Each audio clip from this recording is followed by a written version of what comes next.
bang, bro kind of fight. I fully expect them to tear this right up. Referee Stefano Levente ready to let the fighters go. Here we go. You see straight away that almost taekwondo stance from Ahmed Labban.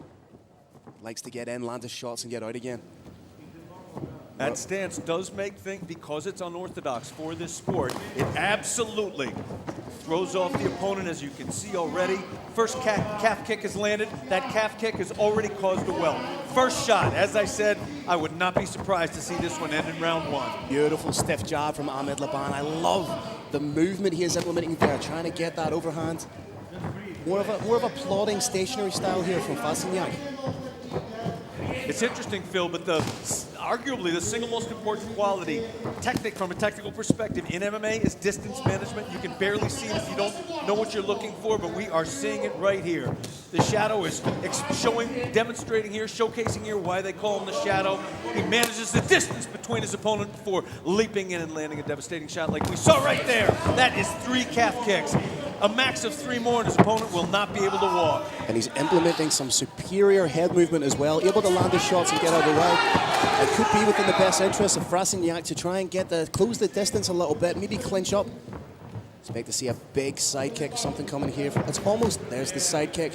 It's almost MVP-esque in its application, and he did train at nauseum with MVP when he was a member of London Shoot Fighters. Clearly has picked up influences from all over the sport, but his distance management, what you're seeing here is mastery of distance management. Trying to go high with the jab and then over the top with the overhand is Ahmed Labban. Also a former Lebanese national boxing champion and Muay Thai champion. His striking accolades is almost unparalleled in combative sports. That jab is money so far for Labban. Watch his movement, Phil, after he lands. That's as beautiful as the movement that he's using to set up the shots. Once he hits his opponent. Big overhand there from Ahmed Labban. He was close with it a number of times, but he seems to have found his range now. And if anything, as the fight progresses, he's looking a lot looser. He's looking even more flowy, in that flow state.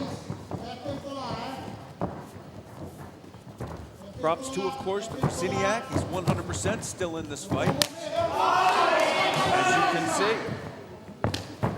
And you have to give Frasineac credit for being the type of fighter that he will constantly stand in front of his opponent. He will try and march them down, but at the minute he's walking into those jabs and walking into those leg kicks of Ahmed Labban. We just saw a shift briefly into a southpaw stance, and that is because that left calf is roughed up. Usually when you can see the welts starting to appear on those legs. Again, doubling up on the jab. Frasineac trying to mount a little bit of offense of his own with those leg kicks. Frasineac's mobility is already demonstrably limited. For those watching who may not necessarily understand the leg kicking game, what is Ahmed Labban doing to Frasineac here? He's kicking him in the calf, and what that causes is foot drop. The nerves in the ankle no longer work. You can no longer pull your toes up. When you can't pull your toes up that way, you can't move. When you can't move, you become a sitting target. There's the clinch initiated by Frasineac. He doesn't want any more of that striking game from Labban. Huge moment from Labban if he can escape from this clinch up against the Brave Combat Federation cage. Over under position, uses the bicep, pops a knee into the solar plexus. Needs to create a little bit of separation, pull down on that whizzer and push with the bicep to create separation. And as I so often say in these kinds of situations, it may not look like there's an awful lot going on, but this is one of the most tiring, grinding positions in mixed martial arts, Kerrick. It is 100%. It's sort of like trying to lift the heaviest weight you can without actually moving that weight. It is absolutely grueling, and it does have a major technical aspect. A little bit of a reprieve here for Frasineac, able to catch his breath back. And oh, nice sharp elbow from Frasineac. Seems to have realized that trying to stand and trade with somebody so good at distance management like Labban is not going to be conducive to winning the fight. The Iceman has clearly found his spot. This is where he wants to be. Only place he'd probably rather be is on top, landing strikes down. He's keeping himself busy. He's landing enough little pot shots to keep himself honest, to prevent the referee from separating. Now, Brave Nation, you might ask, why doesn't the Shadow simply back out of there? The reason is, in order to get out, you've got to pull out. You saw it right there. Little trade at the end. Oh, last 10 seconds of the round, and they are winging shots at each other. A little bit of begrudging respect to one another as they separate it, but serious shots landed by both men in the closing stances of the round there, Carrick. Respect earned from both sides. The beginning of that round was all the Shadow, but of course you saw it turned around with that wall fighting towards the end. I do believe it's still 10-9 for the Shadow, but I am not the judge tonight. Interestingly, though, I think we may see that Frasineac may implement a similar game plan now as the fights progress, but you just see the shots and the leg kicks landed by Ahmed Labban. Here you see that clinch work initiated by Frasineac, and as I say, that may be what he wants to do to open the next round. It seems to be where he's having the most favorable outcome of the fight. Absolutely, Phil. Judges are taught to judge based on how long the fight takes place in the grappling aspect, against the wall, standing against the wall. It was a one-way fight. Out off the wall, it was a one-way fight. So clearly, going into round two, the Shadow wants to keep it on the outside, and the Iceman wants to jam his opponent up against that fence wall. Round two in our curtain raiser fight. Both these men setting the tone for what is to come in a stacked night, culminating in some championship metal being fought over.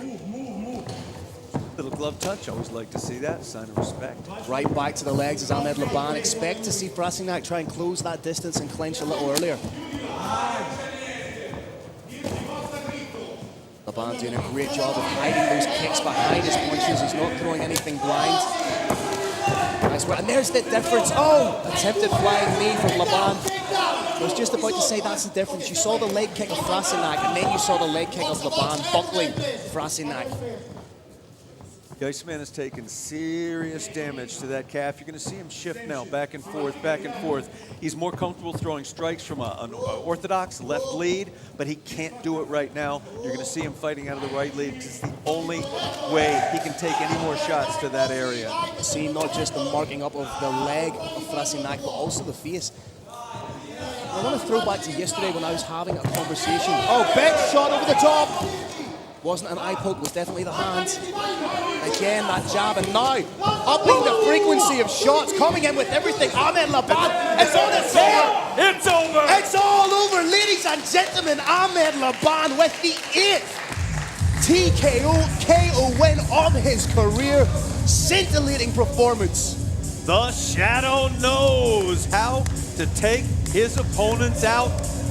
Labban approached his opponent to offer respect, not for any trash talk, just wanted to say thank you for the fight, buddy. The official waved him off. And I think it all started with that overhand shot that right on the eye, and then following up, you saw the frequency and diversity of strikes that Ahmed Labban is capable of, and threw absolutely everything and gets his first TKO win in Brave Combat Federation. Phil, the reason that calf kick is so devastating in this sport is it ruins your opponent's ability to do anything. Obviously, what each side wanted to fight either in the open or up against the cage, but you can't lunge in quick enough to grab your opponent, push him up against the cage when that calf no longer works. You can't set your weight forward so you can get power with your hands, and you sure can't stand on that leg or kick with it. It is absolutely crippling. And here we see some of the work. That was the big overhand, perfectly legal overhand. I think that maybe cut the eyelid, and that was the issue. Ahmed Labban sensed a little bit of blood in the water, wading forward, intelligent strikes. Just backs his opponent up, realized they were compromised. There it is again, Phil. When you see a head snap back from a shot, that is the most devastating shot. If you put somebody's head against the cage and you threw a punch at them and their head couldn't move, it's bad, but it's not that bad. When the head snaps away, the brain bounces against the skull, and it's just about all over. You even see the wildly entertaining spinning a heel kick, but again, he was throwing leg kicks, body kicks, spinning heel kicks, uppercuts.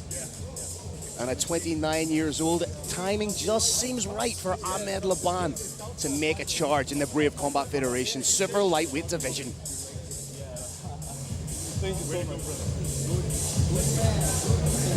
Ahmed Labban may be making a charge, but this is the man that's in charge for the official decision, ladies and gentlemen. the one and only four-time Cage Announcer of the Year, Mr. Carlos Kramer.